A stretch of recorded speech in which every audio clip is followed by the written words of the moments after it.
Hey everyone, and welcome to this comparison of two new crossover motorcycles from 2025. The Yamaha Tracer 7 GT on the right, and the Triumph Tiger Sport 660 on the left. Yamaha doesn't really like the term crossover. They call them sport tourers. But from our perspective, these are indeed two crossover motorcycles with 17-inch wheels, sharing many similarities but also some differences. We tested both bikes in their current versions to you throughout this video. The differences, I hope you have some coffee and pastries ready. Have fun with this comparison, and here we go. We'll start with the dimensions and seat ergonomics. I'll sit on both bikes for comparison so you can see for yourself. You sit upright on both machines. Yes, let's look at the dimensions of the bikes. Let's start with the Triumph Tiger Sport 660. This bike is 2 meters long, with a wheelbase of 1.42 meters, a seat height of 835 millimeters, and a weight of 27 kilograms ready to ride. The Yamaha is a bit bigger, 2.13 meters long with a wheelbase of 1.50 meters. The seat height is variable from 845 to 865 millimeters, and it also weighs 10 kilograms more, namely 212 kilograms ready to ride. It also has a lower payload capacity. Here you can see the knee angle on the Yamaha again. So the Yamaha is a bit bigger than the Triumph, and you can definitely feel that when you sit on it. Yes, now we come to the handling and the technical aspects. Equipment. Both bikes have modern new buttons here on the left, and both have directional pads or a joystick on the Yamaha on the right for operating the display. Of course, both bikes have ride-by-wire and riding modes, and both also have cruise control as standard equipment, which I find very commendable. The Yamaha on the right has this new turn signal interface. It takes a little getting used to, but once you understand it, it works quite well. And yes, the cockpits. The Triumph on the left has the familiar split cockpit with an inverted LCD at the top, and the TFT color display below it, which can also display navigation. The Yamaha on the right has only one display, also a TFT color display, but a bit larger, a 5-inch TFT color display with various options. What's really nice about the Yamaha is that you can choose from different themes. Yes, there are 4 of them, so you can customize how you want everything displayed. There are also 3 slots at the bottom for the onboard computer, where you can also select what information is displayed while riding. Another advantage, look to the right again, is the Yamaha Street Cross app. It's a free navigation app that you can place on the display. It's a bit fiddly at first. You have to install 2 apps. But once you've done that, it works very well, and then you can actually operate this full map navigation with the joystick, even while riding. As you can see, Yamaha really did a good job with this. It's a bit simpler on the Triumph, but the Triumph Tiger Sport 660 offers more options. It not only has a quick shifter as standard, but also a lean angle sensor, which is essentially cornering halves.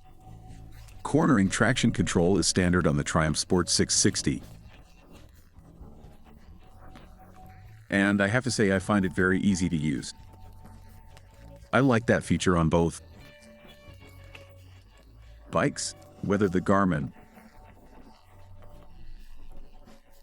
Full map navigation is a huge advantage, is something you'll have to decide for yourselves. In any case, both bikes are available. The problem with the Yamaha is that the quick shifter is only as an accessory. I think it costs just under 300 euros. Let's quickly take a look at the lighting system. The Yamaha on the right has a new design. It no longer has the squinty look of the old one. It has 2 position lights, and yes, both are full LED. Which one looks better?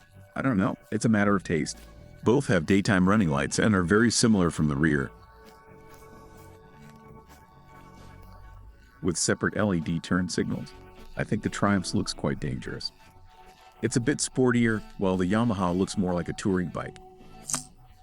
But we'll get to that later. Yes, let's get to the engines. Certainly the biggest difference between these two bikes. The one on the right has a twin-cylinder engine, the good old CP2, as I'll call it. And the Triumph Tiger Sport 660 on the left comes with a 3-cylinder engine, which produces 81 horsepower at around 1,000 RPM, 64 Newton meters of torque, and a top speed of 195 kilometers per hour.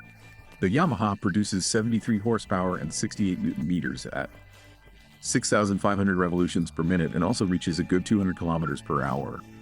And yes, we have similar figures again. Regarding fuel consumption and range, the Triumph Tiger Sport 660 has a 17-liter tank and consumes 4.7 liters per 100 kilometers, giving it a range of 366 kilometers. The Yamaha has a slightly larger tank, consumes a bit less fuel, and therefore has a longer range. Both machines have chain drive and a 6-speed gearbox, and both come with a slipper clutch.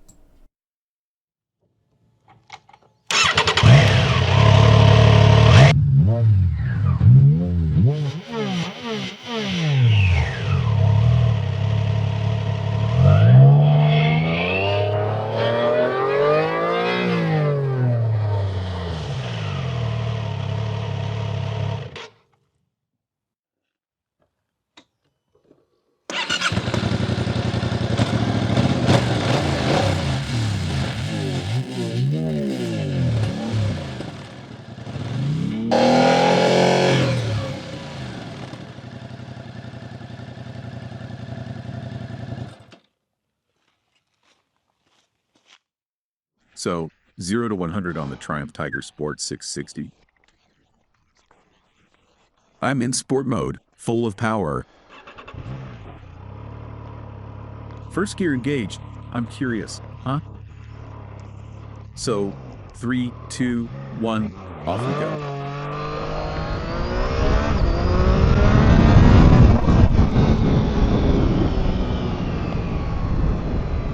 Oh man, guys, it's wonderful again. It's always so wonderful. This cheeky little 3-cylinder, it's really so incredibly lively. Well, no, just kidding. It's not really lively, but it's so lively somehow. It revs up so willingly, and yeah, since the bike doesn't weigh that much. So now, for example, compared to a full-grown adventure bike, it's really awesome. Really fun, goes fast, wonderful. So, 60 to 100 in fifth, 3, come on, 3, 2, 1, let's go.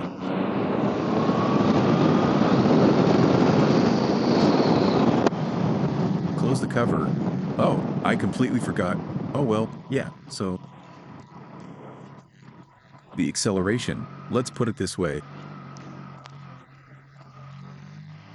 I found it quite impressive. The acceleration is okay, but of course, in 5th gear with 64 newtons of torque. That's not exactly the Tiger Sport 660's strong suit, but my god, there has to be some difference to the 800. Which actually has a bit more low-end grunt, but it's not like I'm missing anything here. It's all pretty neat, and as I said, the engine is so lively. It's really fun. Acceleration from 0 to 100 on the Yamaha Tracer 7 GT Plus. I'm in sport mode. There's a curve coming up, but I think I can manage it. 3, 2, 1, off we go.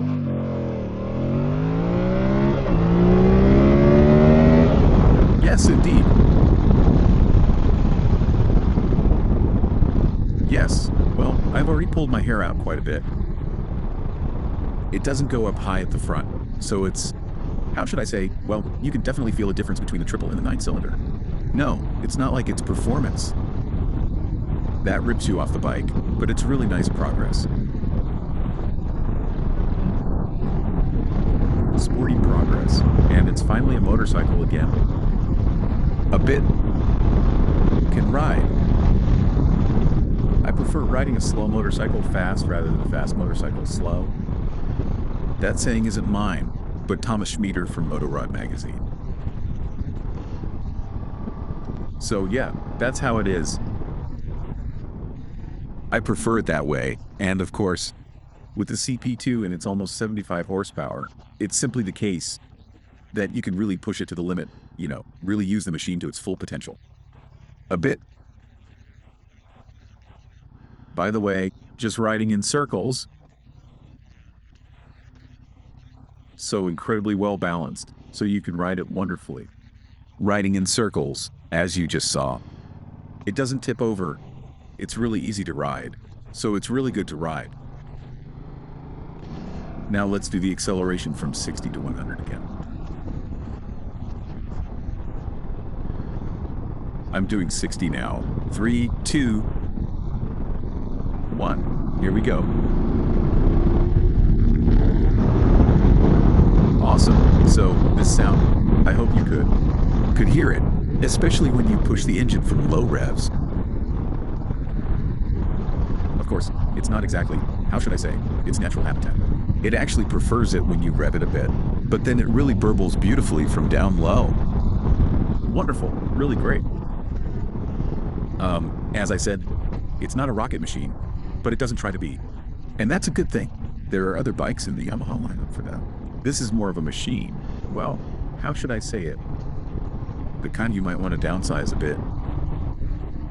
Maybe if you don't want to ride with 150 horsepower anymore. Or if you haven't had your license for very long. Isn't that perfect? It's got plenty of power to keep you having fun all the time. The tires, by the way, or the whole thing. How should I say it? The grip, the way it feels. Even in corners, it's just, you feel super safe on the bike, really powerful. So, with that, we're slowly getting to the conclusion. About the two machines, I'll mention the prices again.